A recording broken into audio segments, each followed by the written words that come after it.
Veja agora no canal Foco do Mundo. Ele ali se lambuzando de poder, perdeu completamente o senso de realidade, de até onde ele poderia ir. Só que o Moraes estava atrapalhando, porque ele estava chamando a atenção para esses arbítrios que se tornaram frequentes. E agora com essa situação de soltar o traficante, assim, a coisa ganha contornos inimagináveis. Esse tipo de conteúdo te ajuda a entender melhor o cenário político?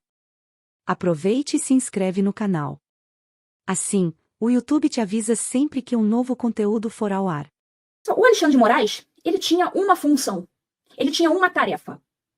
E ele já concluiu essa tarefa. A ideia era o controle silencioso de tudo pela Suprema Corte. Então, se o Alexandre de Moraes fosse mais inteligente, ele teria feito tudo no sapatinho, na maciota. Ele não teria ido tão longe. Ele não teria sido tão descarado. Ele faria as coisas, mas sem expor. E é dessa forma que eles sempre conseguiram exercer o poder. Aquele poder silencioso. Você não pode ter um exagero. Você sempre tem que parecer normal. Você sempre tem que dar ares de normalidade. E o Alexandre de Moraes quebrou esse ar de normalidade. O Moraes atrapalhou o plano na medida em que ele se embriagou pelo poder. Ele fez com que esse controle, que sempre foi um controle sutil ali, estava tudo sob controle, mas ninguém fazia o que o Moraes está fazendo, ninguém era tão descarado. Então, com isso, o controle continuava, tal, tudo na maciota. E a coisa continuava. O Alexandre de Moraes atrapalhou isso, porque ele se embriagou tanto pelo poder, que ele fez com que esse controle deixasse de ser sutil. E ele fez, então, com que esse plano, esse golpe, na verdade, dado pelo STF, ele fez com que esse golpe do STF ficasse escancarado.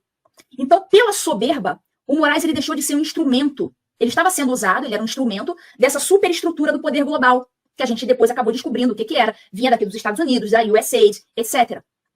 Ele era um instrumento, ele era uma peça. Ele deixou de ser um instrumento, uma peça desse poder global, para ganhar vida própria. Ele gostou do brinquedinho. Ele não era o dono do poder. Entregaram o poder para ele usar o cargo dele, fazer o que precisava ser feito na ótica deles, que no caso era tirar o Bolsonaro do páreo. O Moraes entregou isso. Ele foi eficiente nessa tarefa dele, tirou o Bolsonaro do páreo, depois ainda tornou inelegível, né? Ou seja, tirou até para as próximas eleições. Só que o Moraes gostou do brinquedinho e ganhou vida própria. Só que ele não era a fonte do poder, ele era só um instrumento. Os donos do poder não aceitam isso. Ele foi colocado lá só para fazer isso, só que ele gostou. E com isso, então, pela soberba, ele começou a cair. A queda dele já começou em 2023, quando o Lula ele já estava empossado e o Bolsonaro estava inelegível. A função do Moraes foi integralmente concluída.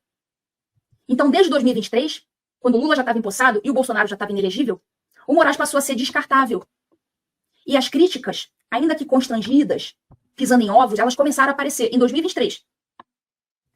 Na minha opinião, essas primeiras críticas, lá de 2023, elas tinham uma função.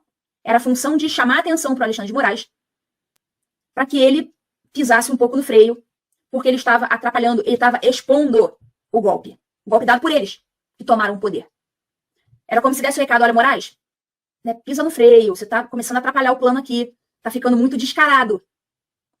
Só que o Moraes, né, com a inteligência de símio que ele apresenta, não entendeu o recado. E estava ali embriagado pelo poder. Não adiantou, ele não ouviu o recado.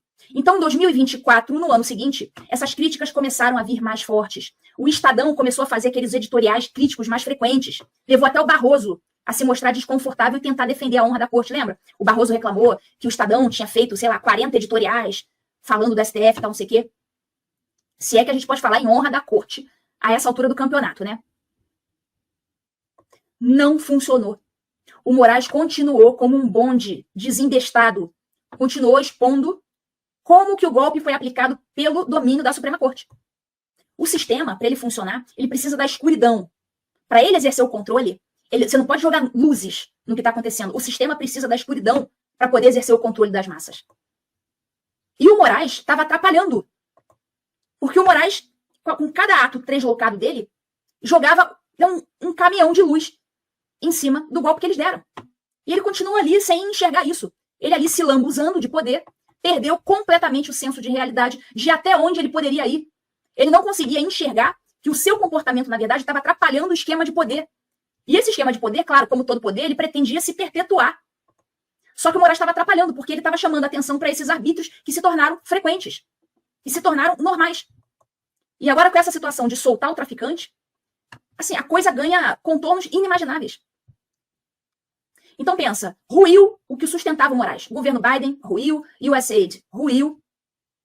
E ele continua fazendo a mesma coisa, continua com o mesmo comportamento, mesmo tendo a base dele ruído. Então, é chegado realmente o momento dele ser descartado politicamente. É hora dele sair. E acho que a The Economist deu ali um gatilho agora mais forte nesse sentido. Já vem desde 2023 e agora está cada vez mais forte. É o sistema dando o recado, dizendo: tira esse cara daqui porque ele já começou a nos atrapalhar. Está nos expondo demais.